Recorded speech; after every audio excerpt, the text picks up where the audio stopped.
yang mana beliau menekankan kepada saya tentang pembelajaran mengenai isi-isi dan kandungan-kandungan di dalam Al-Quran. Antara penekaran yang diberikan oleh beliau selain daripada mempelajari ilmu-ilmu asas Al-Quran sebagai contoh yang jadi base bagi kita.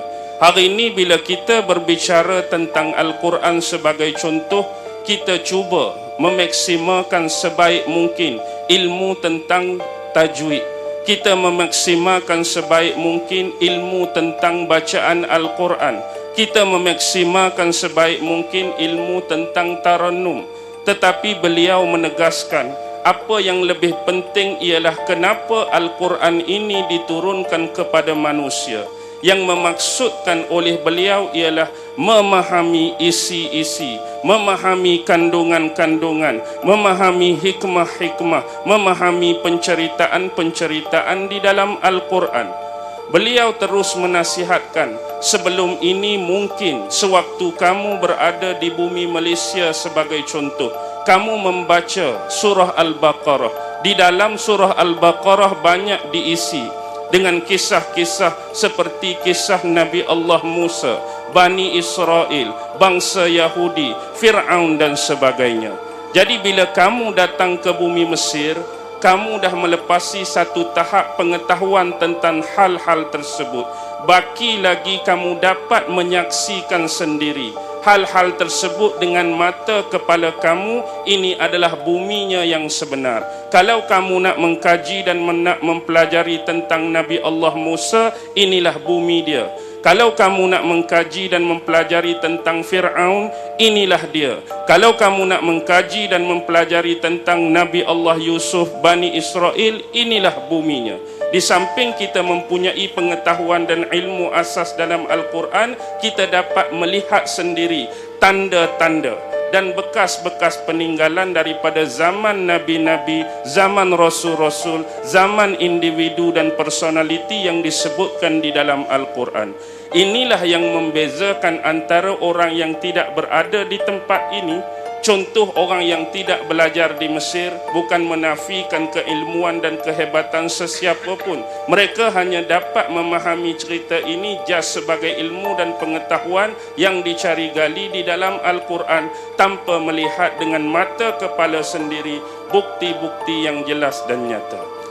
Jadi sebenarnya sewaktu berada di bumi Mesir ni, dia ada satu tempat yang disebut sebagai Makhtutat. Di sinilah banyaknya manuskrip lama. Banyaknya manuskrip lama ni hampir beribu-ribu manuskrip. Maksudnya manuskrip yang kekal di dalam manuskrip yang masih belum dibukukan, yang masih belum ditulis atau ditaik balik, yang masih belum dicetak. Di sini kalau kita rajin, kalau kita nak, kalau kita berkemahuan, memang kita akan dapatkan banyak ilmu, banyak pengetahuan dan banyak maklumat tentang perkara-perkara yang sebelum ini tidak pernah dicetak dan dibukukan. Berkaitan dengan fakta-fakta, berkaitan dengan angka dan nombor sebagai contoh sebagaimana yang disuarakan tadi. Ini sebenarnya berkaitan dengan kecerdasan. Ini berkaitan dengan kebijaksanaan. Sebagai contoh, antara pandai dengan cerdik adalah dua perkataan, dua kalimah, dua pengistilahan yang berbeza. Kalau kita jahil, kalau kita bodoh, kita belajar, memang kita boleh jadi pandai. Tapi tidak ada pembelajaran, tidak ada satu benda yang boleh menjadikan kita cerdik.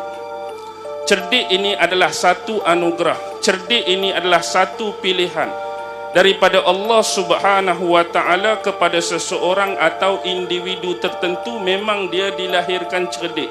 Tapi kalau pandai tadi boleh diusahakan. Kita bodoh belajar boleh jadi pandai. Kita jahil belajar boleh jadi pandai.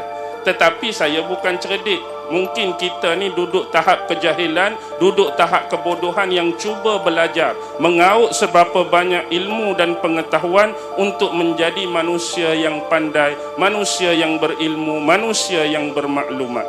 Tentang kaedah dan cara. Kaedah dan cara ni macam-macam. Setiap orang mempunyai kaedah, cara dan bentuk hafazan dan penghafalan yang berbeza. Bagi diri saya lah, saya sentiasa menggunakan computer mapping.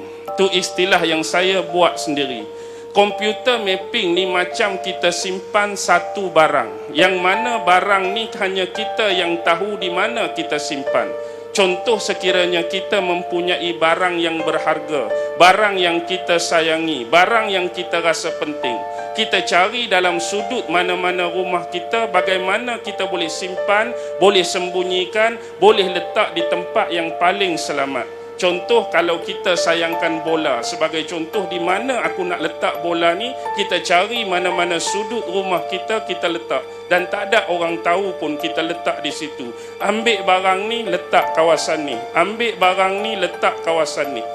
Begitu kita nak bagi analogi secara mudah, macam kita ada laptop, kita ada desktop sebagai contoh. Ada file-file ataupun benda-benda dari sudut gambar mungkin, dari sudut audio mungkin, dari sudut video mungkin, yang kita tak mau berkongsi dengan orang lain.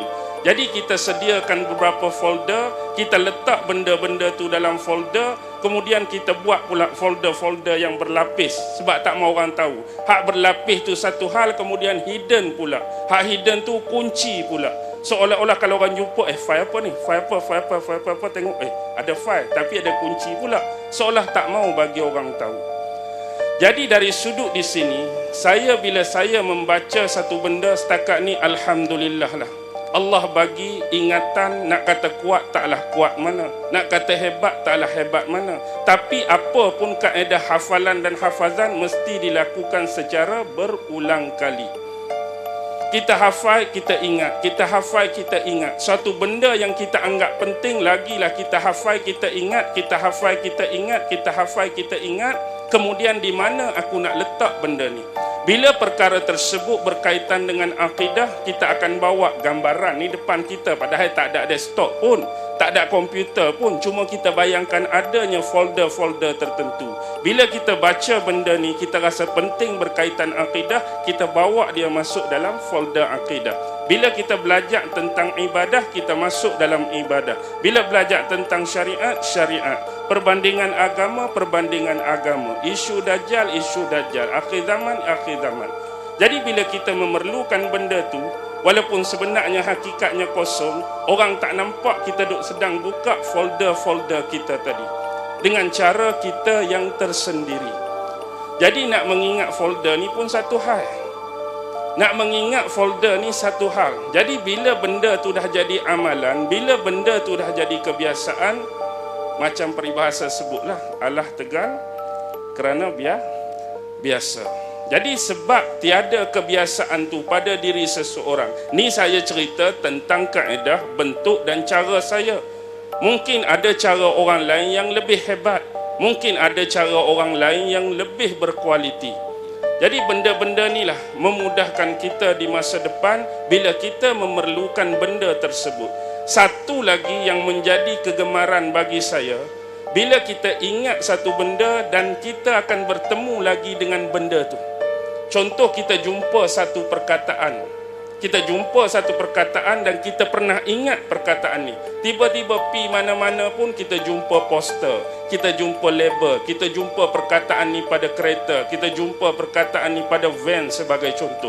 Kita pun akan ingat balik, tang mana aku ingat perkataan tadi. Jadi kalau saya masa tu tengah membaca sebagai contoh, baca perenggan pertama, baca perenggan kedua, tiba-tiba perenggan ketiga, jumpa perkataan ni tapi kita tak ingat. Kita pernah jumpa, kita pernah baca, kita pernah hafal, tang mana ni? Saya sanggup berhenti bacaan, saya akan pi cari balik.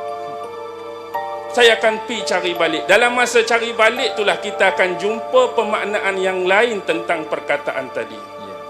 Sebab itulah, selain daripada hak kita nak hak asal itu, ada lagi kalimah lain, perkataan lain, pemaknaan lain, tafsiran lain merujuk kepada benda ni.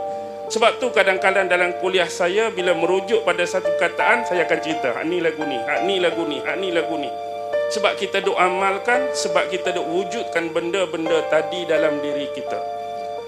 Isu atromin satu hal. Dah. Atromin ni minat kita sejak kecil je. Minat kita sejak kecil kan dulu. Ingat tak dia ada kad-kad kecil. Kalau kita beli skupang tu dia banyak. Dia satu live besar, kita boleh koyak-koyak. Belakang gambar